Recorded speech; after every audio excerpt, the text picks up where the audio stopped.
Imagina que en tu momento más vulnerable, la persona que amas te entrega la traición más cruel. La historia que estás a punto de ver es sobre cómo una mujer, abandonada en un hospital con su hijo recién nacido, transforma el dolor más profundo en el imperio más poderoso. Para que no te pierdas ni un solo paso de este increíble viaje de resiliencia y poder, suscríbete a nuestro canal, dale like a este video y, muy importante, activa la campanita de notificaciones. Créeme, no querrás perderte cómo termina esto. El olor del hospital ya formaba parte de ella. Habían pasado 3 días desde que Noah había nacido, y Rachel todavía se sentía flotando en una neblina de agotamiento, dolor y un amor abrumador que la asustaba. El pequeño cuerpo acurrucado a su lado era lo único real en aquella habitación blanca y estéril. Fueron más de 10 horas de un parto difícil, un esfuerzo solitario que la dejó hecha pedazos, física y emocionalmente. Cada contracción había sido una llamada silenciosa a Jeremy, un eco que se perdía en los pasillos vacíos de su esperanza. Él no vino, no atendió las llamadas, no respondió a los mensajes. Y ahora, al tercer día, su silencio era más ensordecedor que los gritos que ella dio para traer a su hijo al mundo. Miraba el rostro sereno de Noah y se preguntaba cómo un amor tan puro podía nacer de algo que comenzaba a parecer tan fundamentalmente roto. Deslizaba los dedos delicadamente sobre las finas cejas del bebé, una miniatura perfecta de las suyas. Era increíble cómo algo tan pequeño podía cargar tanto significado. Noah era su ancla, la razón por la que aún no se había derrumbado por completo. La decepción con Jeremy era una herida abierta, palpitante, pero el calor de su hijo en brazos era un bálsamo. Recordaba las promesas que él le hizo cuando supo del embarazo. Parecía genuinamente feliz, prometiendo estar más presente, diciendo que un hijo lo cambiaría todo para mejor. Rachel, en su necesidad de creer, se aferró a esas palabras como un náufrago se aferra a los restos de un naufragio. Ahora, la marea la había arrojado a una playa desierta, y los restos eran solo un espejismo. El matrimonio, la complicidad, la familia que creyó que estaban construyendo, todo parecía una farsa elaborada. La puerta de la habitación se abrió con un suave clic, y el corazón de Rachel dio un salto doloroso. Era él. Jeremy estaba allí de pie, vistiendo un traje impecable que parecía fuera de lugar en aquel ambiente de vida y recuperación. No traía flores, ni un globo, ni siquiera la sonrisa cansada de un padre que finalmente venía a ver a su hijo. Había una rigidez en su postura, una distancia en su mirada que congeló el aire. Parecía más un abogado o un ejecutivo a punto de cerrar un trato que un esposo y padre. Rachel sintió un escalofrío recorrer su espalda, una aguda intuición diciéndole que aquella no era la visita que ella, en algún rincón tonto y obstinado de su alma, todavía esperaba. Él no estaba allí para disculparse. Estaba allí para terminar algo. Dio algunos pasos dentro de la habitación, pero sus ojos evitaron la pequeña cuna al lado de la cama. Su foco era ella, pero no de una manera íntima. Era una mirada evaluadora, casi impaciente. En sus manos sostenía un sobre marrón, grande y oficial. La visión de aquel sobre hizo que el estómago de Rachel se contrajera. Era un símbolo de burocracia, de finalizaciones, de cosas que no pertenecían a aquel lugar sagrado que debería ser el nido de su nueva familia. Jeremy no dijo nada por un momento, solo dejó que el silencio pesara, una táctica que ella le había visto usar en reuniones de negocios para desestabilizar a la otra parte. Se dio cuenta, con una claridad terrible, de que en aquel momento, para él, ella era la otra parte, la socia de un negocio que estaba siendo disuelto. Finalmente, rompió el silencio, y su voz estaba desprovista de cualquier emoción. No había remordimiento, no había cariño, solo una formalidad fría que hería más que cualquier grito. Puso el sobre en la mesita de noche, al lado de un vaso de agua intacto. «Rachel, necesitamos resolver esto», dijo, como si estuvieran discutiendo un asunto pendiente de Yayi Media.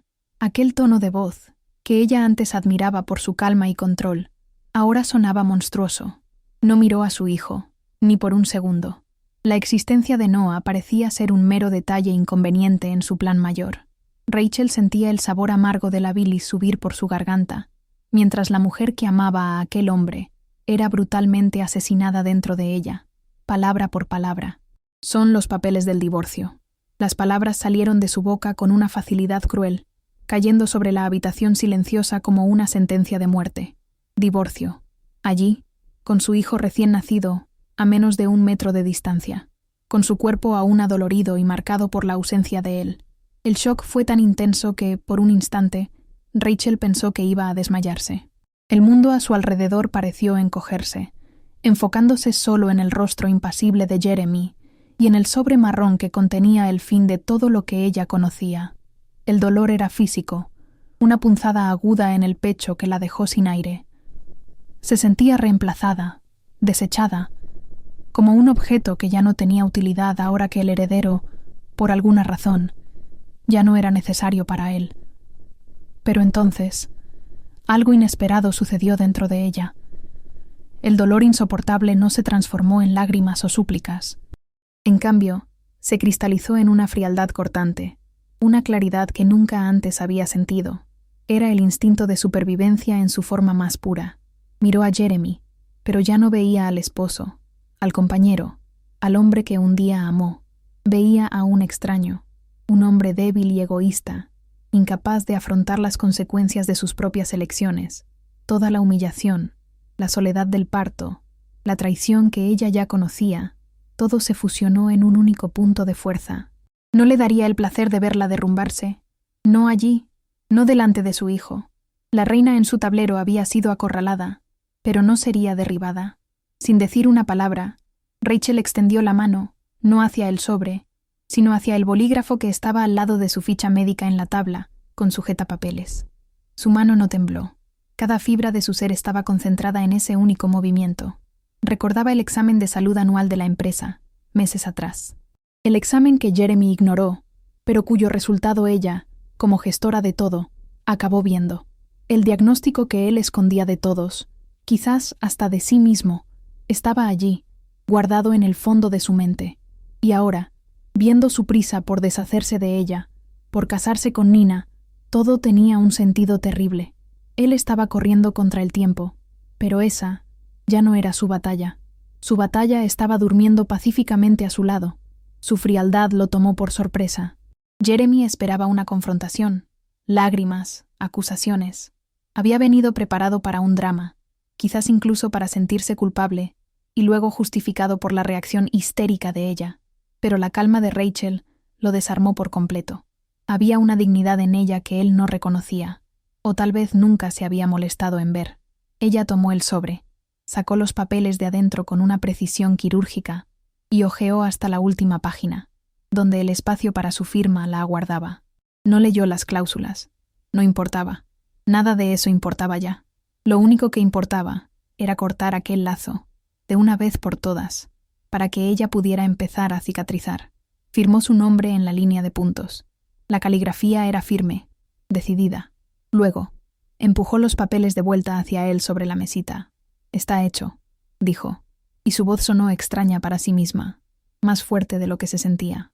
Entonces, se giró hacia su hijo, ajustando la manta sobre él, un gesto que deliberadamente excluía a Jeremy de su mundo. El mensaje era claro. La conversación había terminado. Él ya no era bienvenido allí. Jeremy se quedó parado por un segundo, perplejo, como si no supiera cómo reaccionar a una rendición que más parecía una declaración de guerra.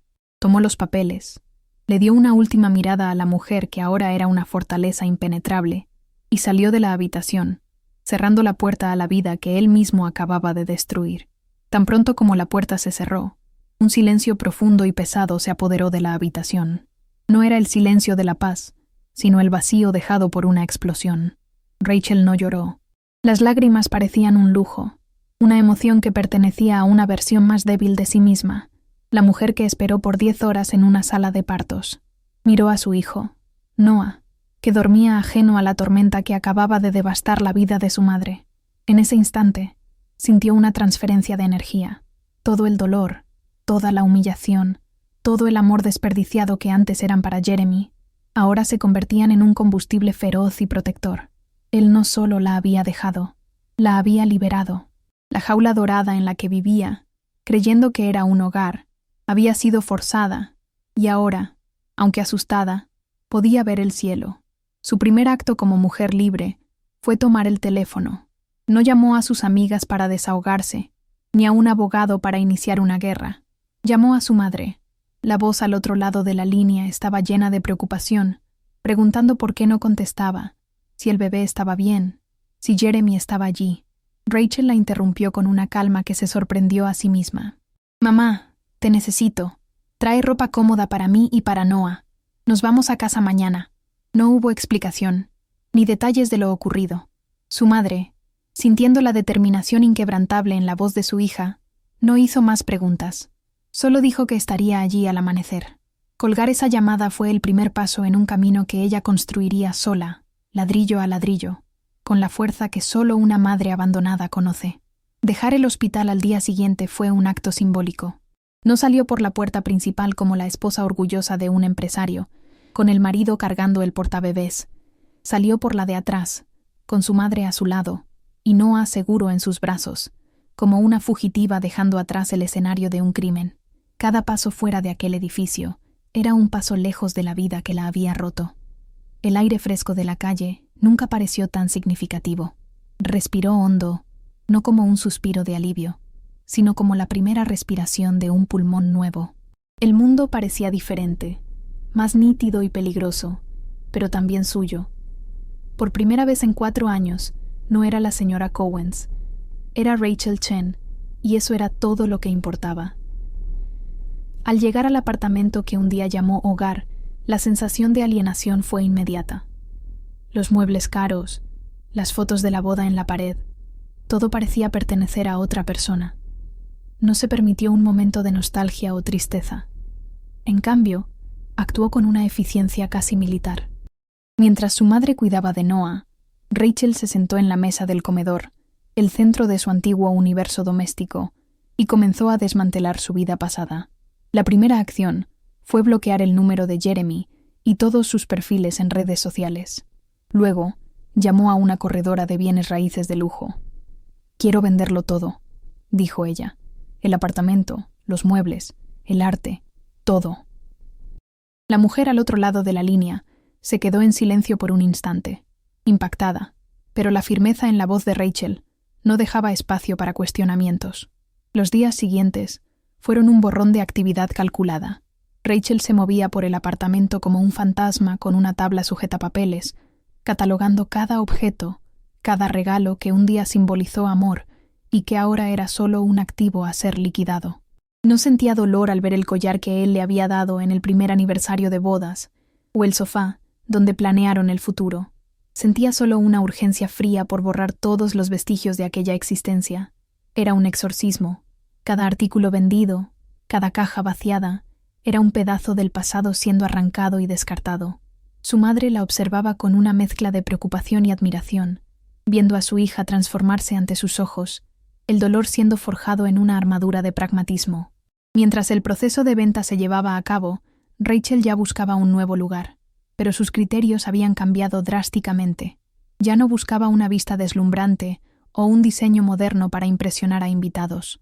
Buscaba seguridad, un barrio con buenas escuelas, aunque Noah todavía fuera un bebé, y la proximidad de un parque donde él pudiera correr algún día.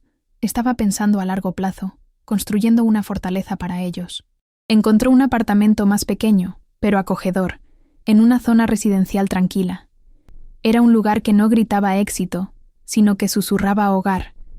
Un lugar que no tendría los recuerdos de Jeremy impregnados en las paredes. Un lugar para empezar de cero, donde la única historia que se contaría sería la de ellos. La noticia de la boda de Jeremy y Nina le llegó a través de un portal de chismes en línea que un amigo le envió, sin saber de la situación. La foto mostraba a los dos sonriendo, él con una apariencia un poco más delgada, ella radiante, recién llegada de Inglaterra. Rachel sintió una punzada, no de celos por el hombre, sino de una rabia helada por la audacia y la falta de respeto. Casarse semanas después de abandonar a su esposa y a su hijo recién nacido. Aquello no era una historia de amor, era un acto de crueldad desesperada. La imagen, sin embargo, no la quebró. Al contrario, sirvió como la confirmación final de que había tomado la decisión correcta al firmar aquellos papeles sin dudar. Él nunca la amó. Amaba una idea, un fantasma, y ahora se estaba casando con él. Fue entonces cuando los primeros temblores en Yayi Media comenzaron a sentirse. Un correo electrónico destinado a Jeremy llegó a su bandeja de entrada por error, de un director financiero en pánico por facturas impagas. Días después, uno de los principales directores de fotografía, un talento que ella personalmente descubrió y nutrió, la llamó. Estaba frustrado, quejándose de que nadie sabía aprobar un presupuesto, y que Nina, la nueva jefa, no entendía nada del negocio. Rachel escuchaba todo con una calma calculada. Conocía cada contrato, cada línea de crédito, cada relación con los inversores. No había sido solo la esposa del fundador, había sido la arquitecta silenciosa del éxito de la empresa. Y sabía que, sin su pulso firme, el castillo de naipes que Jeremy creía tan sólido se derrumbaría. Las llamadas se hicieron más frecuentes. Otros artistas, guionistas, directores que ella había traído a Yayi Media comenzaron a buscarla.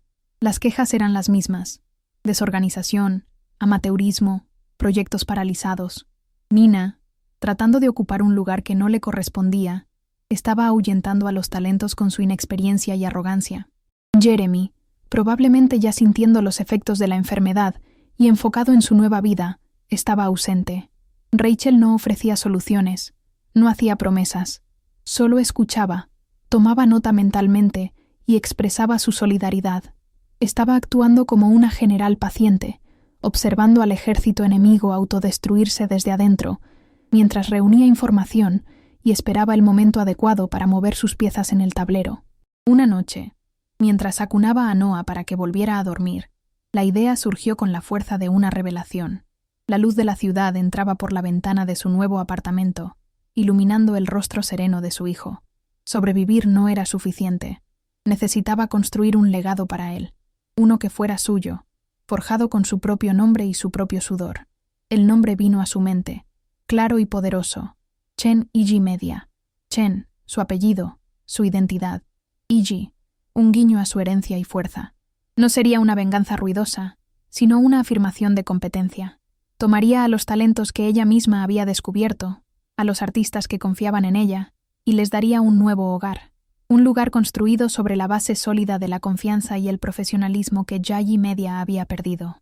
Esa noche, en el silencio de su nuevo comienzo, el imperio de Rachel comenzó a diseñarse. La creación de Chen Yayi Media no fue anunciada con una fiesta extravagante o una campaña de marketing agresiva. Fue un movimiento estratégico, silencioso y letal. Rachel usó una parte del dinero que consiguió con la venta de su vida antigua para alquilar una pequeña oficina y contratar a una asistente. El lanzamiento fue un simple comunicado de prensa enviado a las publicaciones correctas y un sitio web elegante que emanaba profesionalismo. No había fotos de ella o una historia personal de superación, solo la misión de la empresa: un hogar para talentos creativos, gestionado con transparencia y enfoque en el artista. El mensaje era claro y resonó en la industria. No era una empresa nacida de la rabia, sino de la competencia. Era Rachel reclamando su verdadero valor, no como esposa, sino como una de las mentes más brillantes del sector. El primero en firmar fue el director de fotografía que la había llamado semanas antes. Su encuentro no fue en una imponente sala de reuniones, sino en un café tranquilo cerca de su nueva oficina. Él llegó con aspecto cansado y frustrado, contando más historias sobre el caos en Yayi Media. Rachel no dijo una palabra negativa sobre Jeremy o Nina. Ella solo escuchó y, luego, presentó su plan. Habló sobre estabilidad, sobre proyectos que se pagarían a tiempo, sobre un ambiente donde la creatividad no sería sofocada por la mala gestión. El hombre la miró y vio a la misma líder que lo había convencido de unirse a Yayi años atrás. Su confianza no estaba en la empresa, sino en ella. Firmó el contrato allí mismo, en la mesa del café, un acto de fe que lo inició todo. Su firma fue la primera pieza del dominó en caer. En una industria donde la reputación lo es todo, la noticia de que un talento de primer nivel había cambiado Yayi por la nueva agencia de Rachel Chen se extendió como la pólvora. En pocos días, su teléfono no paraba de sonar. Eran los guionistas, los editores, los jóvenes actores que ella había descubierto y que ahora se sentían huérfanos y perdidos en la desorganización de la antigua empresa. No solo estaban huyendo de un barco que se hundía, estaban corriendo hacia una capitana en la que confiaban ciegamente. Cada nuevo contrato firmado era una prueba más de que su valor nunca estuvo ligado a Jeremy. Por el contrario, el éxito de él era el que, en gran parte, se había construido sobre los cimientos que ella había creado. Mientras Chen y Media florecía, Yayi Media implosionaba. Las historias que llegaban a Rachel pintaban un cuadro de pura desesperación. Nina, completamente despreparada para el cargo que ocupaba, tomaba decisiones basadas en la emoción y el ego. Despedía a empleados experimentados que la cuestionaban y ascendía a amigos que no sabían nada sobre la industria cinematográfica. Jeremy, por su parte, estaba cada vez más ausente, su salud visiblemente deteriorándose, dejando un vacío de liderazgo que Nina no podía llenar. Los inversores, oliendo problemas, comenzaron a retirar su capital. Proyectos que eran la gran apuesta de la empresa fueron cancelados, y la reputación de Yayi, antes sinónimo de innovación, ahora era motivo de burla entre bastidores. La rutina de Rachel era agotadora, pero gratificante. Los días eran largos, repletos de reuniones y planificación estratégica, y las noches estaban dedicadas a Noah. Había contratado a una niñera de confianza, una señora amable que le permitía dedicarse al trabajo, con la tranquilidad de saber que su hijo estaba en buenas manos. A diferencia de lo que muchos podrían pensar, la maternidad no era un obstáculo para su carrera, era su principal combustible. Llegar a casa después de un día de trabajo intenso y ver la sonrisa de Noah, sentir su olor, era lo que le recordaba por qué estaba luchando. Era un cansancio diferente al que sentía en el matrimonio. Era el buen cansancio de quien está construyendo un futuro, no el de quien solo está sobreviviendo a un presente doloroso. El punto de inflexión llegó 3 meses después, cuando Chen y Media cerró su primer gran contrato de producción con un estudio de renombre. Era un proyecto que Yayi Media había intentado conseguir durante años, sin éxito. Rachel, con su red de contactos y una propuesta impecable, lo conquistó. La noticia llegó por correo electrónico mientras estaba en su oficina. Lo leyó y releyó, sintiendo una ola de euforia y vindicación recorrer su cuerpo. La primera persona a la que se lo contó fue a la niñera de Noah, en una llamada rápida y emocionada. Ese día, se fue a casa más temprano, sostuvo a su hijo en brazos y lloró. Eran las lágrimas que no había derramado en el hospital, pero ahora eran de alegría y de un orgullo feroz. Su venganza silenciosa estaba empezando a hacer mucho ruido. Fue en este escenario de ascensión que sonó el teléfono con un número desconocido. Rachel respondió con su habitual tono profesional. Al otro lado, una voz vacilante que reconoció de inmediato. Era Nina. La voz ya no tenía la arrogancia de la mujer que le había robado la vida. Ahora era fina y cargada de una falsa simpatía. «Rachel, querida, soy yo, Nina. ¿Cómo estás?» La pregunta era tan absurda que Rachel casi se ríe. Imaginó la escena. Nina, en medio de las ruinas de Yayi Media, forzándose a hacer esa llamada humillante. Rachel permaneció en silencio por un instante, sintiendo un distanciamiento casi clínico. No sentía odio, sino una especie de curiosidad morbosa por ver hasta dónde llegaría la otra mujer. Nina, desconcertada por el silencio, comenzó a hablar sin parar. Habló de lo difícil que estaba el mercado, de cómo algunos artistas eran ingratos, de lo pesado que era llevar su legado. La palabra su, incluyendo a Rachel en esa narrativa, fue la parte más patética. Estaba tratando de crear una falsa camaradería, un puente sobre el abismo que ella misma había cavado. Después de muchos rodeos, la verdadera razón de la llamada comenzó a surgir. Mencionó que Yayi estaba pasando por una pequeña reestructuración y que tal vez Rachel, por conocer tan bien la empresa, podría tener alguna idea, quizás ayudar con un consejo o un contacto. Rachel solo escuchaba, dejándola ahorcarse con su propia soga de desesperación. Viendo que las indirectas no estaban funcionando, la voz de Nina se volvió más tensa, más urgente. Abandonó la farsa y fue directa al grano. «Mira, Rachel, sé que las cosas no terminaron bien, pero el nombre de Jeremy está en juego. La empresa se está desangrando». Hizo una pausa dramática antes de soltar la propuesta que debió haberle costado todo su orgullo. «Compra Yayi. Es la única forma de salvarla. Puedes fusionarla con tu empresa. Por favor». La ironía era de una magnitud casi poética. La mujer que la apuñaló por la espalda ahora le rogaba que comprara el cuchillo y el cuerpo de la víctima. Rachel sintió una lástima fría por aquella mujer, que nunca entendió que el valor de Yayi no estaba en el nombre, sino en las personas que ella había ahuyentado.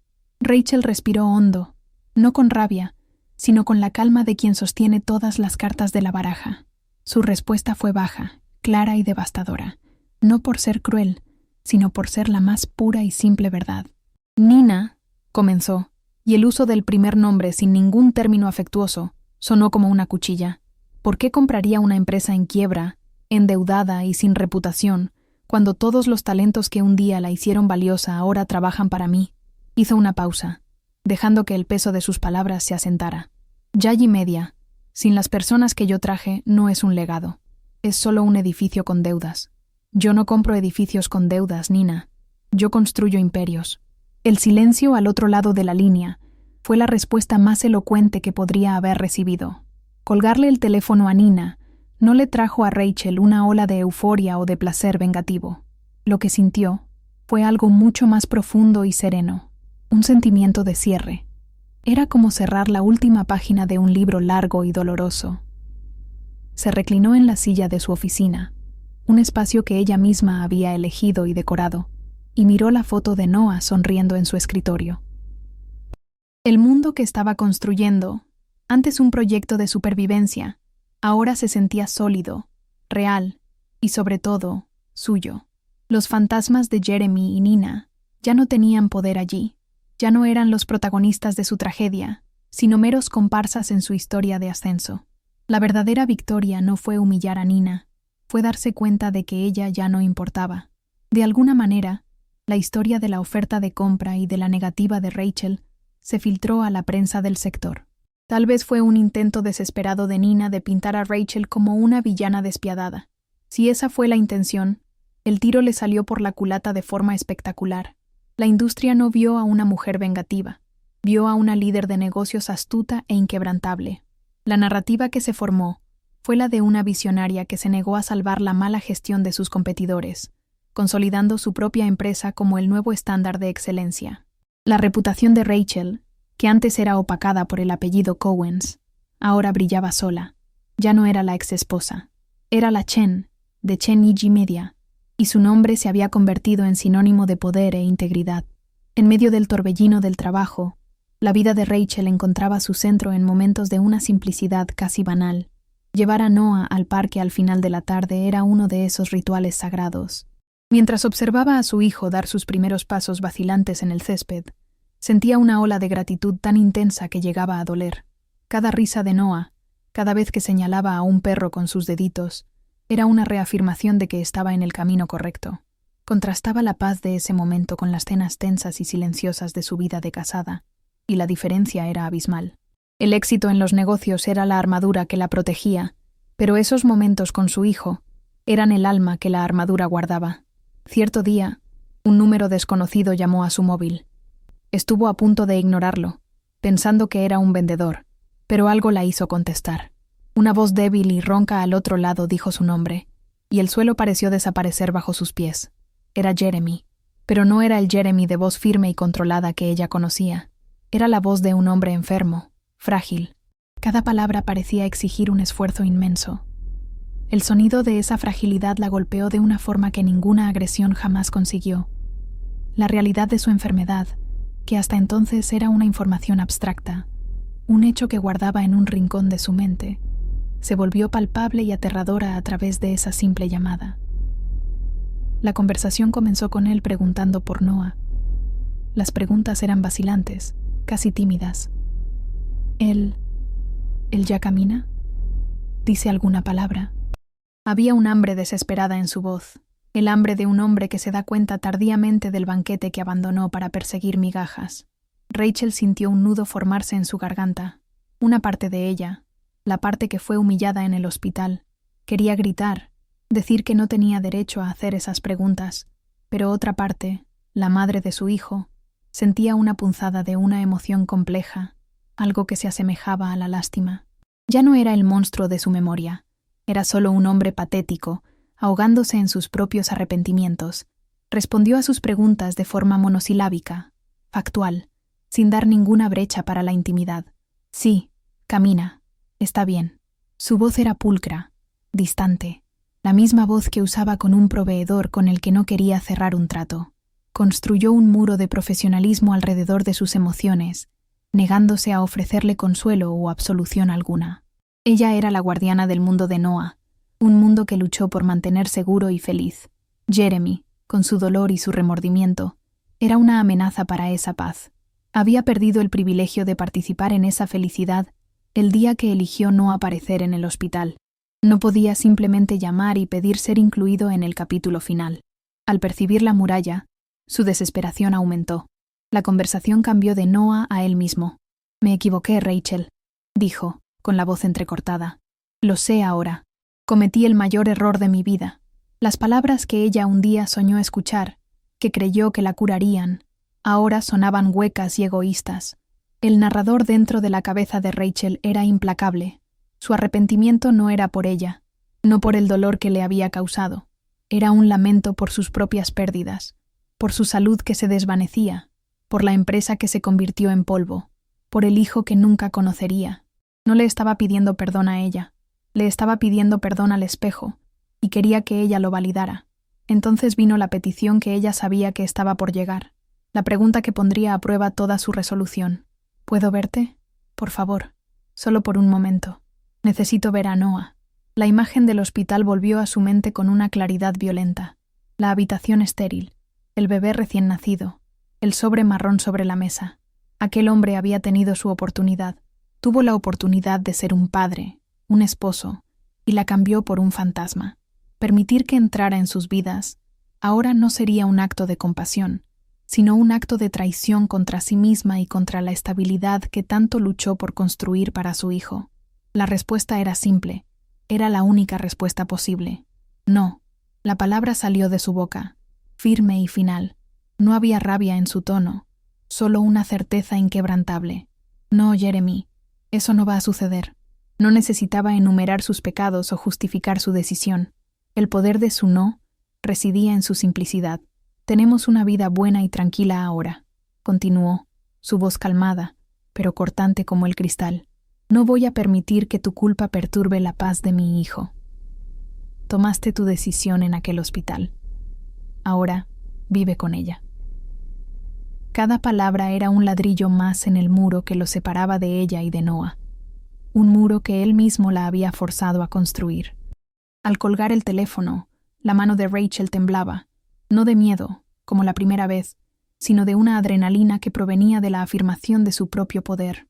Fue una decisión difícil, que la agotó emocionalmente, pero fue necesaria. Caminó hasta la habitación de Noah y se quedó en la puerta, solo observando el pecho del niño subir y bajar suavemente en su sueño. Era por eso, por esa paz, por esa inocencia.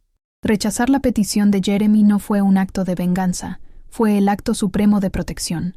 Fue la leona defendiendo a su cría del cazador que, ahora herido y débil, volvía para acechar el bosque.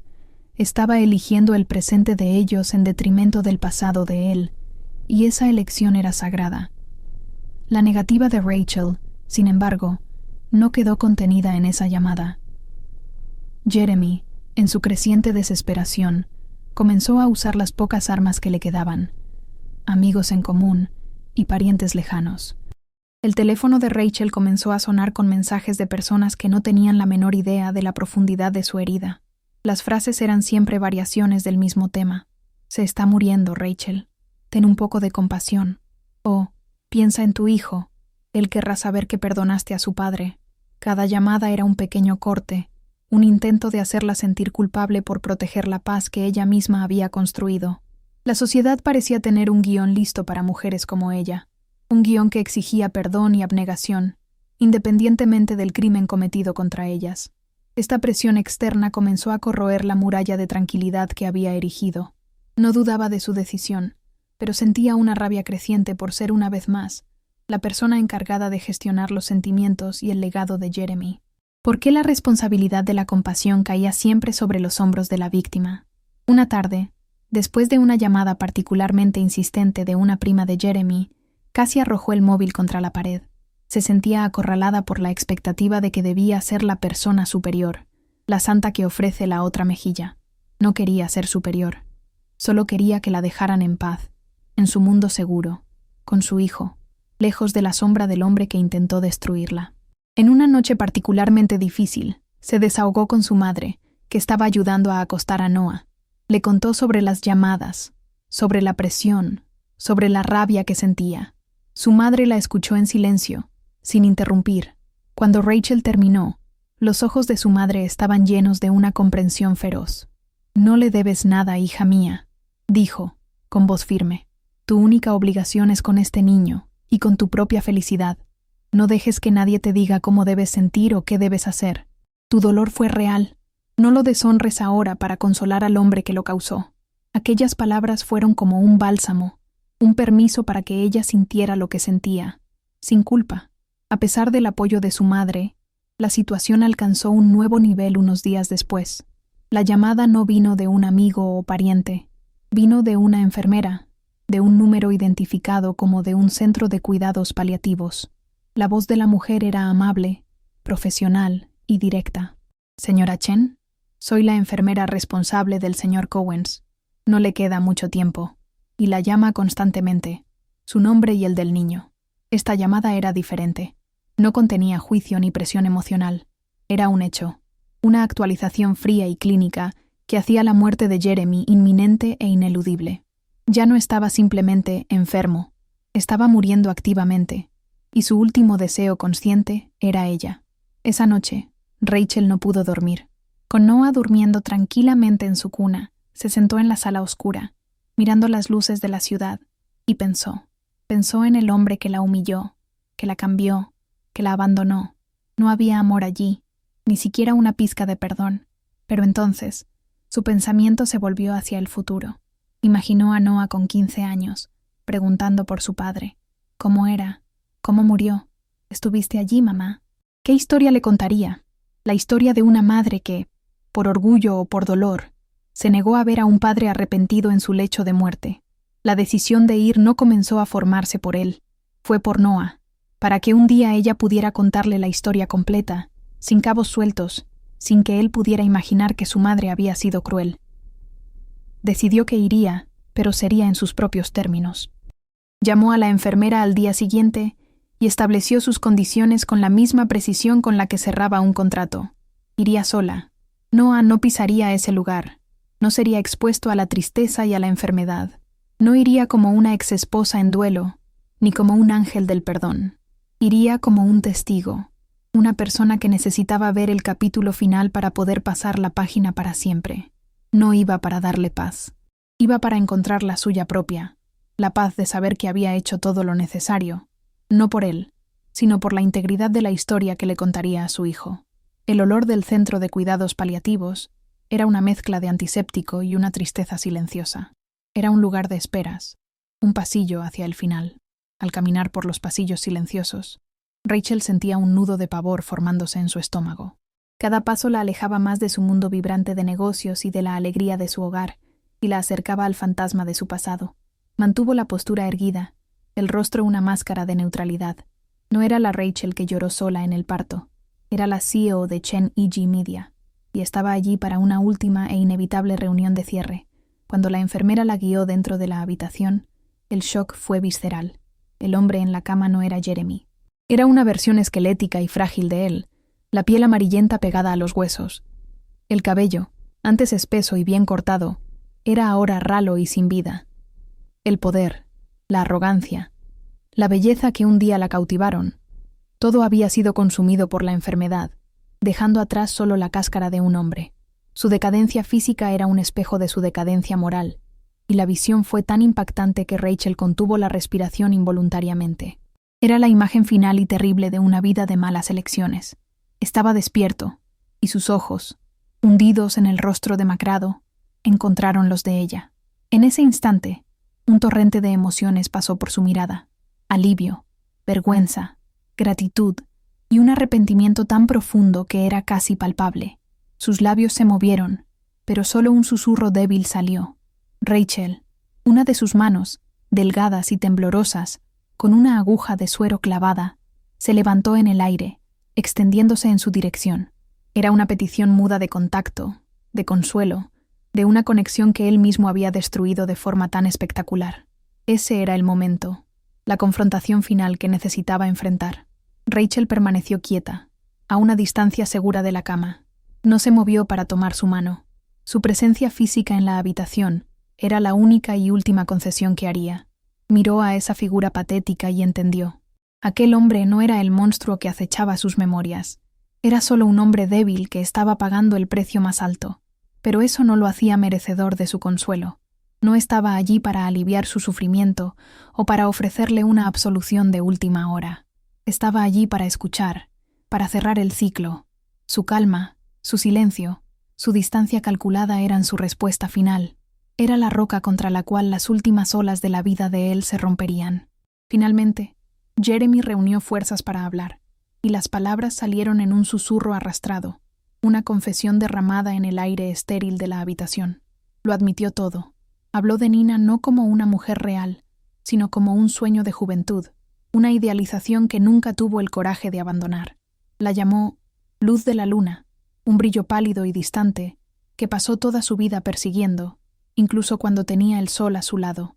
Confesó que el matrimonio con Rachel fue un intento de hacer lo correcto, de encajar en el molde que todos esperaban, pero que su corazón débil nunca estuvo verdaderamente presente. Rachel escuchaba todo, inmóvil.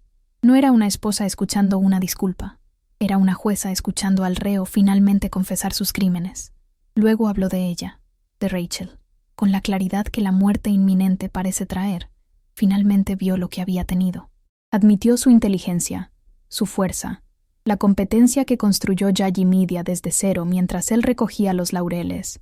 Dijo que se sentía intimidado, pequeño al lado de la capacidad de ella, y que la aparente simplicidad de Nina era un refugio para su propia mediocridad. Confesó que la traicionó no solo con el cuerpo, sino con el alma, durante años. Para Rachel, escuchar aquello no traía ninguna satisfacción. Eran solo palabras, un epitafio tardío para un matrimonio que él mismo había matado.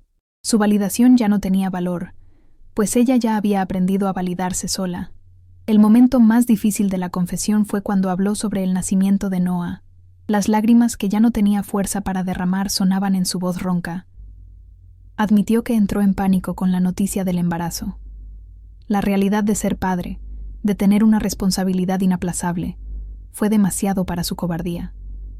Dejar a Rachel sola en el hospital, dijo, fue el acto más vergonzoso de su vida. Simplemente no pudo afrontarlo. En ese instante, el corazón de Rachel se contrajo, no por él, sino por su hijo. Un dolor profundo por Noah, que había sido rechazado por su propio padre en el momento de su llegada al mundo. Era una herida que ella pasaría el resto de su vida tratando de sanar en nombre de él. En un último esfuerzo por redimirse, habló sobre el dinero. Contó que había cambiado su testamento, dejando todo lo que quedaba, una cantidad de $5 millones que había logrado salvar del desastre de Yagi a nombre de ella y de Noah. Lo veía como un gesto final de reparación, una forma de asegurar su futuro, la única manera que conocía de arreglar las cosas. Rachel lo observó, sintiendo una náusea sutil. Incluso al final, creía que el dinero podía borrar el dolor. No entendía que la deuda que tenía con ella no era financiera. Le había robado su tiempo, su confianza, su fe en el amor, cosas que ninguna cantidad de dinero en el mundo podría comprar de vuelta. Fue entonces cuando Rachel habló por primera vez. Su voz era baja, pero resonaba con una autoridad tranquila en la habitación silenciosa. No he venido aquí por tus disculpas, Jeremy, y ciertamente no he venido por tu dinero. Lo miró directamente a los ojos, asegurándose de que entendiera cada palabra. Vine para poder, un día, mirar a los ojos de mi hijo y decirle, con toda la verdad, que su madre estuvo aquí al final. Vine por él, no por ti. Su declaración no era una acusación, sino un hecho. Estaba redefiniendo el propósito de ese encuentro, quitándole el poder de creer que esa visita era para su propia paz espiritual. Dio un paso más cerca de la cama, lo suficiente para que él no tuviera que esforzarse para escucharla. Tu gran tragedia, continuó, con voz firme, fue que pasaste toda tu vida corriendo detrás de la luz de la luna. Usó su propia metáfora en su contra, pero con un nuevo significado. La luz de la luna es fría, Jeremy, y no tiene brillo propio, solo refleja la luz de una estrella que está distante. Yo era el sol en tu vida, te di calor, te di crecimiento, te di un imperio, y me cambiaste por un pálido reflejo en el cielo. La verdad de esas palabras flotó entre ellos, irrefutable y devastadora. Y la parte más triste de todo esto, añadió, asestando el golpe final con una calma quirúrgica, es que siempre supe que te estabas muriendo. Vio la confusión y el shock en sus ojos. Vi los resultados de tus exámenes de salud de la empresa, esos que ignoraste. Supe del cáncer meses antes de que me entregaras los papeles del divorcio. Vi tu prisa por casarte con Nina, tu necesidad de vivir tu fantasía antes de que el tiempo se acabara. Ninguna de tus acciones me tomó por sorpresa. Simplemente te dejé seguir el guión que escribiste para ti mismo. No se estaba jactando.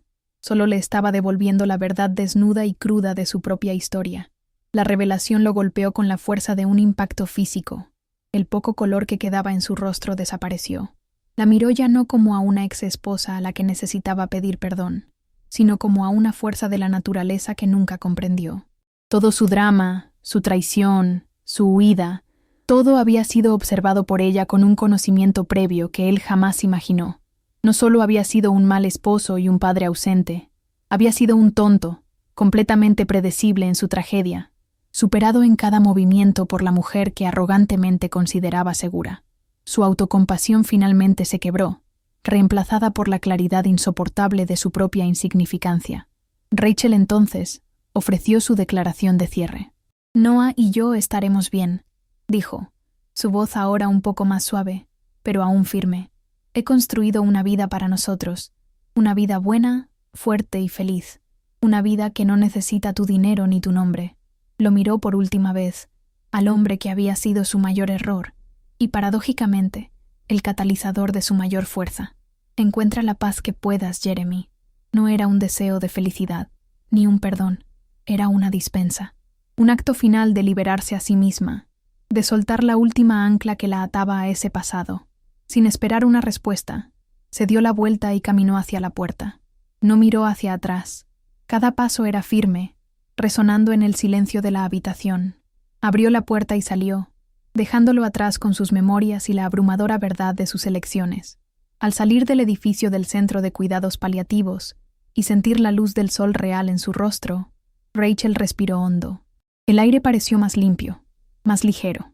Ya no había fantasmas que enfrentar, ni batallas que librar. La historia de él había llegado a su fin. La de ella, sin embargo, apenas comenzaba. Estaba final y verdaderamente terminado. La llamada con la noticia de la muerte de Jeremy llegó una semana después de su visita. Fue la enfermera del Centro de Cuidados Paliativos, la misma voz amable y profesional. Rachel recibió la noticia en su oficina, en medio de un ajetreado día de trabajo. No hubo lágrimas, ni un suspiro de alivio. Lo que sintió fue un silencio profundo, el sonido de un punto final siendo colocado en una frase que tardó años en escribirse. Agradeció a la enfermera por la llamada, colgó y permaneció sentada por un momento, mirando la bulliciosa ciudad a través de la ventana de cristal. La vida continuaba. El mundo no se detenía. Su primera acción fue llamar a su madre para informarle. Luego, se fue a casa más temprano y abrazó a Noah con una fuerza silenciosa. El pasado estaba oficialmente enterrado. Pocos días después, el abogado de Jeremy la contactó para la lectura del testamento. Tal como él había dicho, todo lo que quedaba de su fortuna, un total de $5 millones, había sido dejado en un fondo para ella y Noah. El abogado habló en un tono solemne, esperando, tal vez, una reacción emocionada o, como mínimo, instrucciones sobre cómo proceder con la transferencia. No estaba preparado para la respuesta de Rachel. Lo escuchó terminar, hizo una pausa y luego, con la misma calma con la que había rechazado la compra de Yagi Media, dio sus instrucciones. Ya sabía exactamente lo que haría con ese dinero. Era su última jugada en el tablero, el movimiento final que redefiniría todo. «No quiero el dinero para mi uso personal», informó al abogado sorprendido. «Ni un céntimo, ni para mí, ni para Noah». Podía sentir la confusión del hombre a través de la línea telefónica. Para Rachel, aceptar ese dinero sería como aceptar un pago por su dolor, una compensación por la humillación. Sería validar la creencia de Jeremy de que su culpa podía ser absuelta con un cheque. La independencia que había construido, el imperio erigido con su propio sudor y lágrimas, era su verdadero patrimonio. Era inestimable y no estaba en venta. Rechazar la herencia no era un acto de orgullo, sino la más pura afirmación de su autosuficiencia. No necesitaba las migajas del hombre que intentó dejarla hambrienta. En lugar de simplemente rechazar y dejar el dinero al Estado o a parientes lejanos, Rachel tenía un plan mucho más sofisticado. Instruyó a su abogado para usar la totalidad de esa cantidad para crear una institución de caridad, una fundación. La idea se había formado en su mente en el momento en que Jeremy confesó su fracaso. Sería su jaque mate. Un movimiento que nadie esperaría, un acto que transformaría el dinero de la culpa de Jeremy en algo constructivo. No se trataba de borrar su nombre, sino de reescribirlo, dándole un significado que él mismo nunca fue capaz de construir. Sería su forma de tener la última palabra, no con rabia, sino con un propósito grandioso. Pasó la semana siguiente planeando los detalles con el mismo enfoque que dedicaba a un nuevo proyecto en su empresa. La fundación se llamaría The Jeremy Cowens Foundation for Emerging Artists, la Fundación Jeremy Cowens para Artistas Emergentes. El nombre era una obra maestra de ironía sutil y poder. Usaría su nombre y su dinero para realizar, de forma genuina, la promesa que Yayi Media un día representó, la de descubrir y apoyar verdaderos talentos, especialmente aquellos sin recursos. La misión sería financiar las primeras películas de jóvenes directores, conceder becas de estudio para guionistas y promover la diversidad en la industria cinematográfica. Estaba transformando las cenizas de su legado fallido en un faro para otros. La noticia de la creación de la fundación, financiada por la herencia que Rachel había rechazado para sí misma, le llegó a Nina como una onda de choque final y devastadora. Ella, que probablemente vivía con las deudas y la vergüenza del colapso de Yayi, que se veía como la heredera del amor y la vida de Jeremy, fue completamente borrada de la ecuación. El último acto significativo de él no fue para ella, sino para la mujer que él había descartado. Y esa mujer, en un gesto de poder supremo, usó su dinero para construir un monumento de caridad en su nombre, un monumento que implícitamente destacaba todos los fallos de Nina como gestora y compañera. Fue la derrota silenciosa y absoluta. Nina no era ni siquiera una nota a pie de página en la historia final de Jeremy Cowens. El anuncio público se hizo a través de un comunicado de prensa de Chen Media. El texto era elegante, respetuoso e impecable. Hablaba de honrar la pasión inicial de Jeremy Cowens por el cine y sobre el deseo de transformar una pérdida personal en una ganancia para la comunidad artística. La industria cinematográfica quedó perpleja y admirada. El gesto fue universalmente visto como un acto de clase y generosidad increíbles. Rachel fue elogiada por su gracia, su fuerza, su capacidad de elevarse por encima del dolor. Nadie, excepto quizás su madre, comprendía la estrategia brillante y la justicia poética detrás de ese acto de aparente magnanimidad. Esa noche, Rachel estaba en su oficina hasta tarde, finalizando los últimos detalles del estatuto de la fundación. Miró las luces de la ciudad, que ahora parecían brillar con más intensidad. Hizo una retrospectiva de su viaje.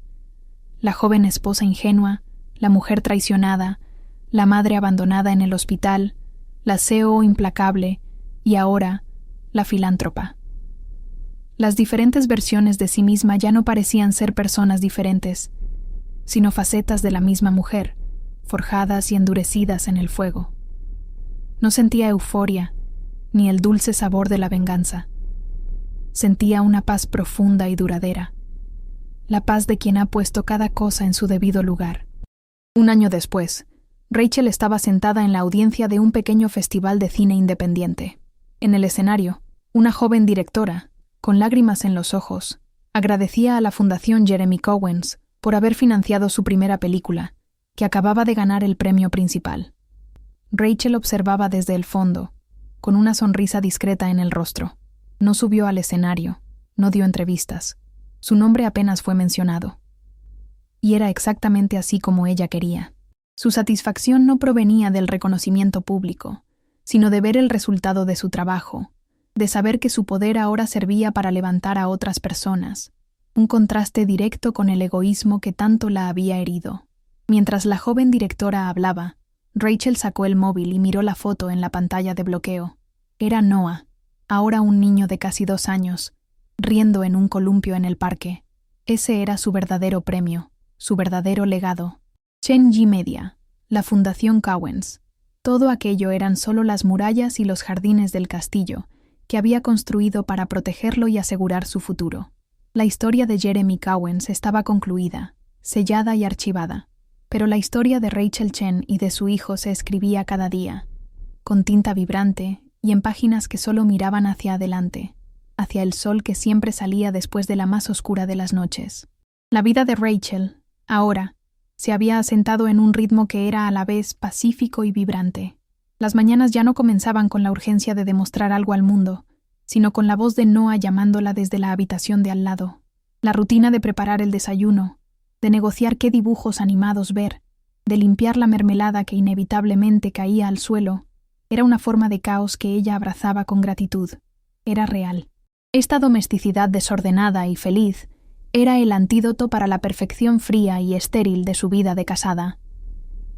Había cambiado una mansión silenciosa por un hogar ruidoso, y nunca se había sentido tan rica. Cada risa de su hijo era un dividendo de una inversión que hizo en sí misma. Su relación con el trabajo también había madurado.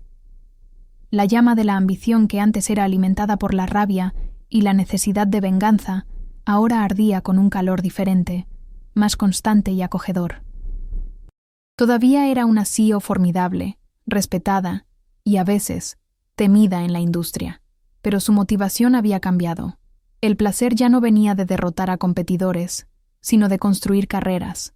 Encontraba una alegría profunda en orientar a los jóvenes talentos que su empresa y su fundación apoyaban, viendo en ellos un reflejo de su propio viaje. El trabajo dejó de ser un arma y se convirtió en una herramienta de creación, un medio para construir un futuro estable para su hijo y para las decenas de familias que dependían de ella. Ocasionalmente, el nombre de Nina surgía en alguna conversación o nota de revista. Los rumores decían que había regresado a Inglaterra, donde vivía una vida tranquila y anónima, lejos de los focos que un día codició. Al oír sobre ella, Rachel no sentía absolutamente nada, ni lástima, ni rabia, ni satisfacción. Era la indiferencia completa y total que se siente por un extraño con quien te cruzaste en la calle años atrás. La mujer que un día tuvo el poder de destruir su mundo, ahora no podía ni siquiera provocar una chispa de emoción, y esa ausencia de sentimiento era la prueba definitiva de su curación. Nina ya no era una villana en su historia. Simplemente ya no estaba en la historia. El día que tanto había anticipado y preparado, finalmente llegó. Noah, ahora con casi 5 años, preguntó durante la cena, con la curiosidad inocente de un niño: «Mamá, todos en la escuela tienen un papá. ¿Yo tuve un papá?» El corazón de Rachel latió un poco más fuerte, pero su expresión permaneció serena. Dejó los cubiertos, se limpió la boca y le prestó toda su atención a su hijo. Este era el momento. La razón por la que había ido a esa habitación de hospital. La razón por la que había creado la fundación. No iba a mentir, pero tampoco iba a sobrecargarlo con una verdad adulta y cruel. Le daría una versión de la historia que él pudiera llevar sin peso. «Sí, mi amor, tuviste un papá», dijo, su voz suave y firme. Se llamaba Jeremy. Era muy inteligente y tenía un gran sueño de hacer películas, como las que vemos nosotros, y te amó mucho desde que supo que estabas en mi barriga. Se levantó y tomó un portarretratos que guardaba en un estante alto. Era una única foto de Jeremy, de antes de la boda, sonriendo abiertamente en un día de sol, pero se puso muy, muy enfermo, y su cuerpo se cansó demasiado para continuar, así que tuvo que irse al cielo, un lugar donde ya no hay más dolor. Le estaba dando a su hijo una herencia de amor, no de abandono. Aprovechó la ocasión para conectar el pasado con el presente de forma positiva. ¿Y sabes una cosa?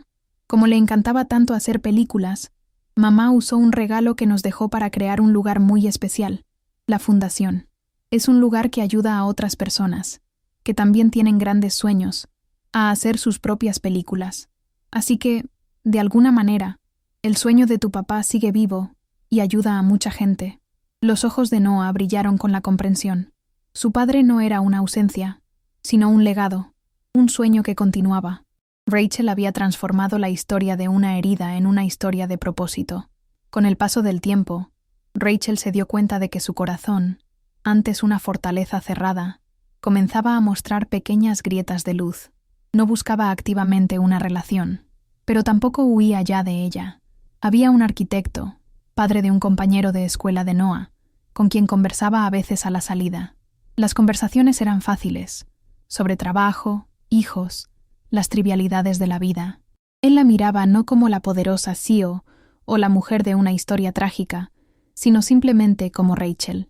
No había promesas, ni dramas, solo la posibilidad silenciosa de que la vida pudiera, un día, incluir un nuevo tipo de compañerismo, uno construido sobre el respeto mutuo y la realidad, no sobre fantasías. El viaje no la amargó. Esa era quizás su mayor victoria. Las cicatrices estaban allí, por supuesto, líneas finas en su alma, que siempre sabría que existían, pero ya no dolían al tacto. Eran un mapa de su supervivencia, un testimonio de su resiliencia. Aprendió a diferenciar las cosas. Nunca perdonaría los actos de Jeremy, la traición, el abandono, pero se había perdonado a sí misma por haber amado al hombre equivocado y, más importante, se había liberado de la rabia que la encadenaba a él. Dejar ir la rabia no fue un regalo para él, sino el regalo final que se dio a sí misma. En una tarde de domingo, Rachel estaba en una playa, observando a Noah correr hacia las olas, sus carcajadas resonando en el aire salado. El sol se estaba poniendo, pintando el cielo con colores vibrantes de naranja y rosa. Pensó en la conversación que tuvo con Jeremy sobre el sol y la luna. Antes, se veía a sí misma como el sol, una fuente de energía para el universo de él. Ahora, se daba cuenta de que se había convertido en su propio sistema solar. Noah era su centro cálido y brillante. Su trabajo, sus amigos, su familia eran los planetas que orbitaban en armonía. No necesitaba la luz de nadie, ni necesitaba ser la luz para nadie más. Era autosuficiente, completa. Esta historia, que comenzó en la oscuridad de una traición, en una habitación de hospital que olía a desinfectante y a esperanza perdida, nunca fue, en realidad, sobre la caída de un hombre. Fue siempre sobre el ascenso de una mujer. Es un relato que demuestra que, a veces, los finales más devastadores no son finales, sino comienzos violentos y necesarios. No es un cuento de hadas donde la princesa es salvada. Es algo mucho más real y poderoso. La historia verdadera de una mujer que encontró su poder no al encontrar al hombre adecuado, sino al convertirse, inquebrantablemente y para siempre, en la mujer adecuada para sí misma. Esta no fue solo una historia de desamor. Fue la crónica de cómo una reina, acorralada en el tablero, no solo sobrevivió, sino que construyó su propio imperio. La historia de Rachel nos demuestra que la mayor fuerza nace de las heridas más profundas y que la mejor venganza es un éxito silencioso e implacable. Si te inspiran las historias de poder, resiliencia y justicia poética como esta, suscríbete para no perderte ninguna. Déjanos un like si crees que el verdadero poder es la autosuficiencia y activa las notificaciones para ser el primero en conocer a nuestra próxima protagonista.